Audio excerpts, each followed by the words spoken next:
I think we are witnessing a disintegration of the Western civilization, not only because of a constellation of strategies and military might, but primarily because of a moral crisis that the West is exhibiting very directly, very openly. This has culminated with the current American administration under the President Joe Biden, under the Democrats, an administration which introduced the terrible and immoral woke ideology in an extreme form, while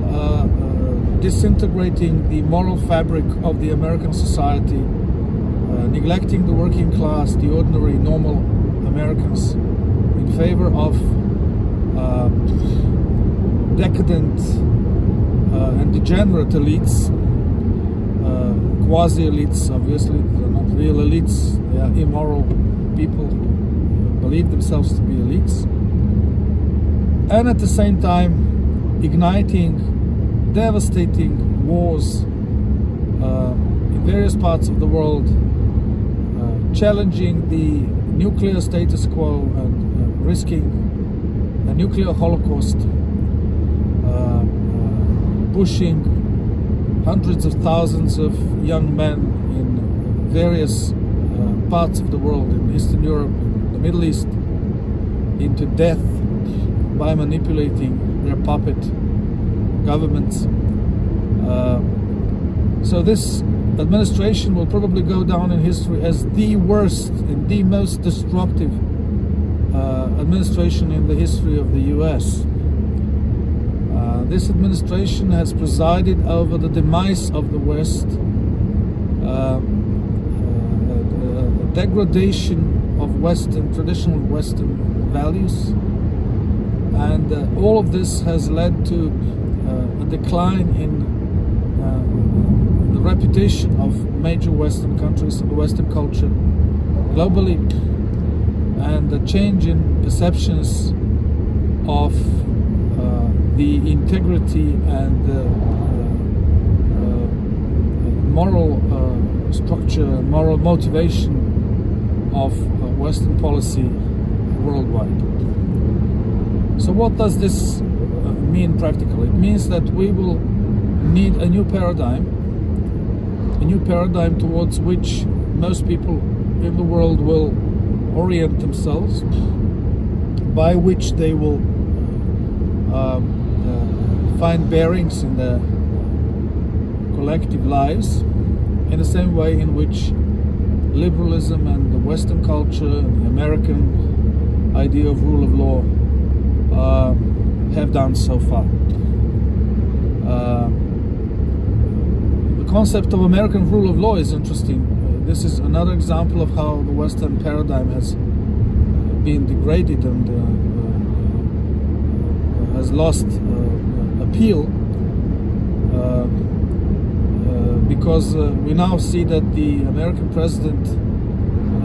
is granting pardons. Not only has he granted a pardon from criminal responsibility to his son, who had already pleaded guilty to various criminal charges, including he's also charged for the I think he was charged for fraud-related crimes and for the illegal possession of firearms. So not only has Joe Biden pardoned his son Hunter Biden,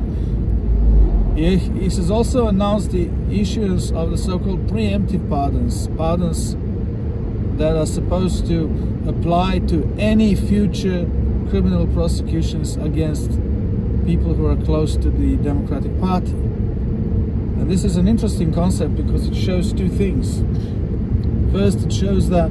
there's no rule of law in America because executive governments decide who will be prosecuted and who will not. And this is reflected in the fact that Joe Biden believes that once his administration leaves the White House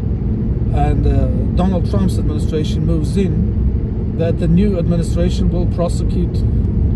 his political allies. This means that executive government in fact controls who will be prosecuted. A related point is that Joe Biden obviously has an idea of who might be prosecuted, which means that he believes that there could be reasons for these people to be prosecuted, and yet under his tenure they have been obviously protected, and he's trying by this concept of preemptive pardons, he's trying to protect them in the future as well. That's the first reflection of the fact that there's no rule of law in the US under the Democrats.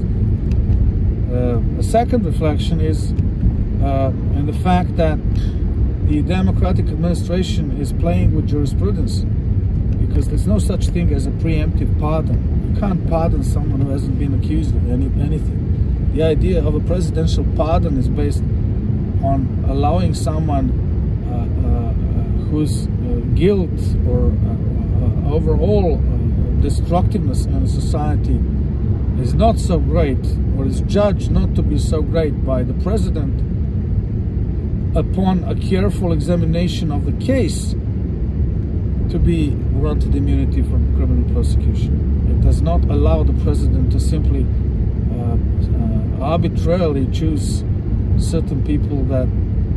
he would not like to be prosecuted in the future and grant them carte blanche immunity from criminal responsibility. So this is the second reflection of a complete lack of rule of law in America under the Democrats. And once you tear down the rule of law, or the idea or the impression or the projection of there being a strong rule of law in a major democratic country that is sees itself as a world leader, then you have torn down the whole structure of influence of that country on other countries in other parts of the world. So the democratic